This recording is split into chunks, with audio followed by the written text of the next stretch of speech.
Selamat siang Bapak Dimas yang saya hormati. Perkenalkan, nama saya Haryanto Agus pribadi dengan NIM 44324 1079. Saya di sini akan mempresentasikan apa yang sudah saya kerjakan, yaitu meninjau dari TM5 kemarin, yaitu rancangan ARFU, yaitu arsip foto sebagai tugas saya sebelumnya. Dan ini adalah sebuah rancangan, tepatnya lebih ke apa sih proses dan alur yang terjadi pada ERD dan diagram sequence. Yang pertama yaitu ARFU sendiri ini merupakan sebuah aplikasi yang gunanya itu untuk menyimpan sebuah foto. Jadi hanya spesifik, lebih detailnya untuk foto-foto yang bernilai sejarah dan bernilai story. Di dalam ARFU ini mempunyai penyimpanan seperti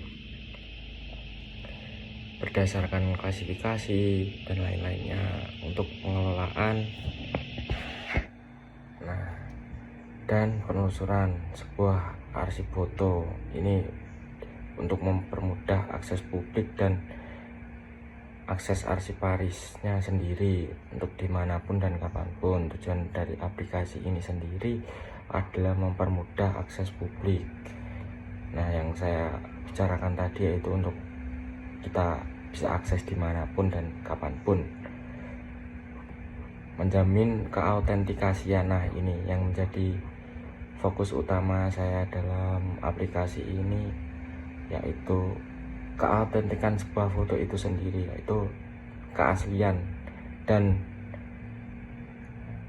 tidak bisa sembarangan gitu untuk diakses.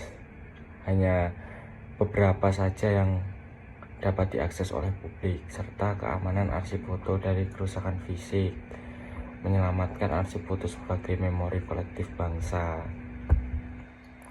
Selanjutnya,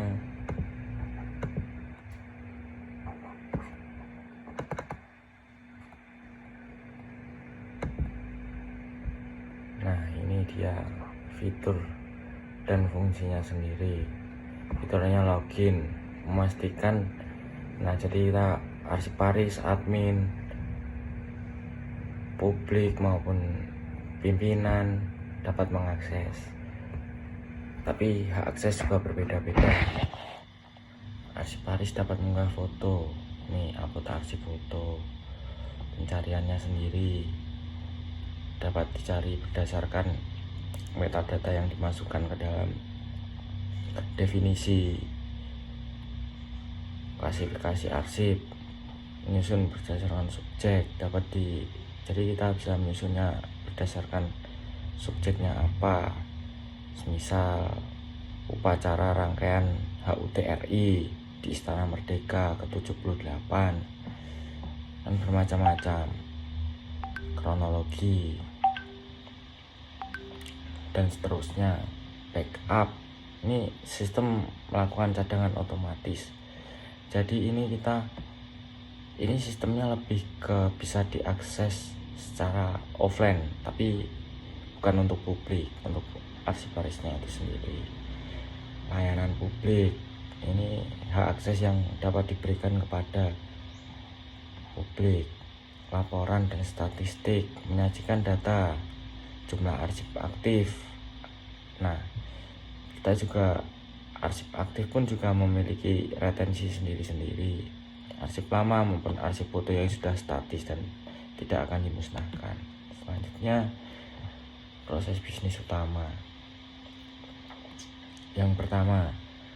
Proses yang pertama itu pengunggahan arsip foto. Nah, ini yang menjadi usernya ini arsiparis.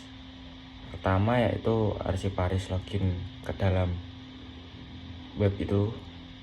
Nah, selanjutnya untuk uploadnya ini pilih menu upload foto, isi metadata ini seperti nanti di dalamnya font, subfont, tanggal, lokasi, deskripsi, klasifikasi yang tercantum dalam informasi sebuah foto tersebut. 4.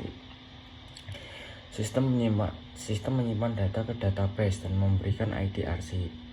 Nah, ini jadi sistemnya itu akan menyimpan data ke database, memberikan ID arsip.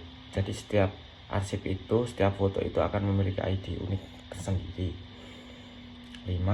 Arsip tampil di daftar arsip aktif. Nah, ini sudah terdapat dalam metadata tersebut. Yang kedua yaitu pencarian arsip foto. Ini dapat dilakukan oleh arsiparis, pengguna umum, publik, pimpinan, dan jajaran-jajaran pada lembaga tersebut. Yang pertama, alur yang pertama ya ada login tadi, memasukkan kata kunci. Nah, itu judul maupun lokasi, seperti judulnya apa tadi, rangkaian HUT RI ke-78. Lokasinya ini dapat dijadikan sebagai isi metadata tadi, tanggal. Yang ketiga yaitu sistem menelusuri database dan menampilkan hasil yang sesuai. Jadi kita login itu sistem itu memunculkan database tadi. Nah, yang keempat, pengguna melihat detail atau mengunduh arsip jika diizinkan. Nah, itu jadi ada beberapa arsip tertentu yang dapat diunduh maupun yang hak aksesnya terbatas, hanya dapat dilihat saja. Proses 3 yaitu pemeliharaan dan backup sistem, dilakukan oleh admin yang mengelola web tersebut. Yang pertama yaitu alurnya. Admin ini pertama login. Yang kedua, sistem menjalankan backup otomatis secara berkala. Ketiga, admin ini mempunyai hak akses, yaitu yang mengecek duplikasi arsip, apakah ini asli atau salinan, dan siapa saja yang login dalam akhir-akhir ini. Yang 4, laporan harian atau mingguan dibuat untuk pemantauan. Ini nanti akan diserahkan kepada pimpinan. Selanjutnya, alur diagram ERD. Nah, ERD ini berfokus pada entitas utama seperti arsip foto itu sendiri.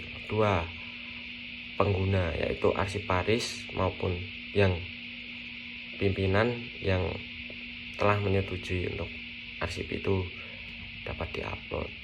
Selanjutnya, klasifikasi berdasarkan subjek, berdasarkan lokasi, tanggal, metadata.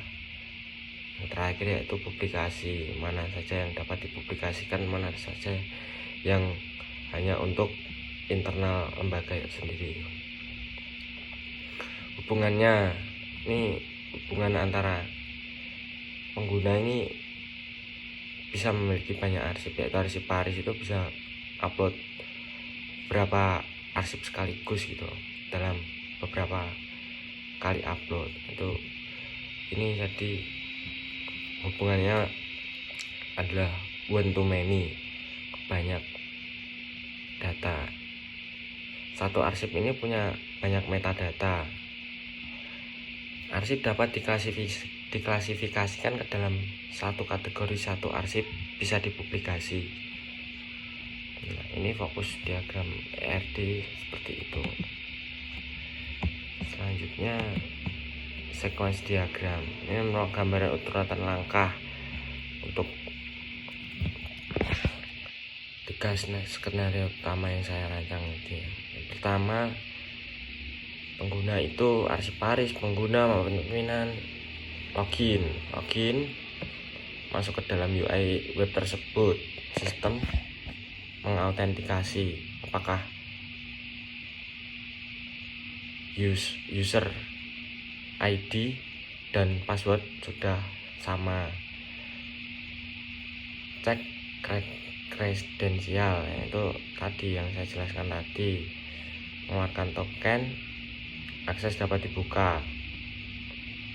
Yang kedua, upload arsip. Arsiparis ini login, UI menampilkan UI, upload service, upload apa yang akan diupload tadi, cek metadata apakah sudah benar yang dimasukkan, simpan ke file, dan selanjutnya simpan metadata tersebut. Lalu sistem memberikan konfirmasi. 3 yaitu pencarian dan akses. Pengguna masuk ke dalam UI, login, cari search service, tampilkan hasil, lalu memilih arsip apa yang ingin dicari. Jika akses terbuka maka dapat diunduh. Nah, selanjutnya akan menjadi catat aktivitas audit siapa saja yang telah mengunduh foto-foto tersebut. Sekian penjelasan dari saya untuk UTS kali ini. Terima kasih Bapak Dimas telah mendengarkan penjelasan saya tentang materi kali ini. Terima kasih banyak. Wassalamualaikum warahmatullahi wabarakatuh.